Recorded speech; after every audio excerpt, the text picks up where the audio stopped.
The world shifted on its axis the day I found out Santa wasn't real. It wasn't the jolly man in the red suit that disappeared. It was the ground beneath my feet. The illusion of safety and certainty vanished. Gone was the magic that had imbued Christmas morning with such awe. The world, it seemed, was a stage, and everyone but me was in on the performance. My parents, usually so adept at navigating my endless inquiries, fumbled. Their explanations, laced with well-intentioned attempts at preserving some of the magic, only amplified my burgeoning cynicism. The more they tried to explain, the more I questioned. Not just Santa, but everything. If the arbiters of Christmas magic could fabricate such an elaborate lie, what else was a carefully constructed narrative? My 8-year-old brain, already wired for a different kind of processing, latched onto this newfound skepticism with fervor.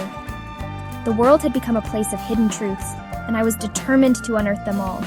This wasn't just childhood rebellion against bedtime stories. This was the jarring realization that the adults in the room didn't have all the answers. More importantly, they weren't always truthful. The world felt unsteady, and my place in it even more so. The Santa revelation was a gateway drug to questioning everything. Family lore, societal expectations, even the seemingly immutable laws of physics, nothing was sacred. My parents, initially amused by my relentless whys, became increasingly flustered. Dinner table conversations turned into philosophical debates. My young mind, thirsty for logic and consistency, struggled to reconcile the world presented to me with the inconsistencies I perceived. Why were there different rules for children and adults? Why were some emotions acceptable to express while others were deemed taboo?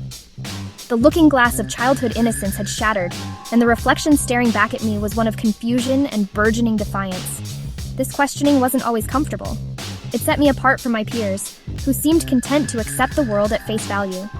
It created tension within my family, who struggled to understand my insatiable need to dissect and analyze. But it also ignited within me a passion for truth-seeking and a deep-seated distrust of blind acceptance. Years later, long after the sting of Santa's demise had faded, I stumbled upon the concept of neurodiversity, specifically autism. As I devoured books and articles, a sense of recognition washed over me. The way my brain processed information, my tendency to hyper-focus, my struggles with social cues, it all suddenly made sense. The world, it seemed, wasn't playing a game I didn't understand. I was simply playing a different game altogether.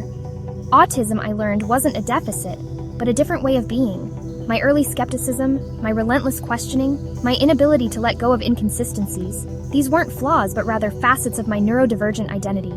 This realization was both liberating and isolating. Liberating because it provided a framework for understanding my experiences. Isolating because it highlighted the gap between my perception and that of the neurotypical majority. It was like being handed a decoder ring to a language most people spoke intuitively. I could finally decipher the world around me, but I was still tasked with translating it for those who couldn't understand my native tongue.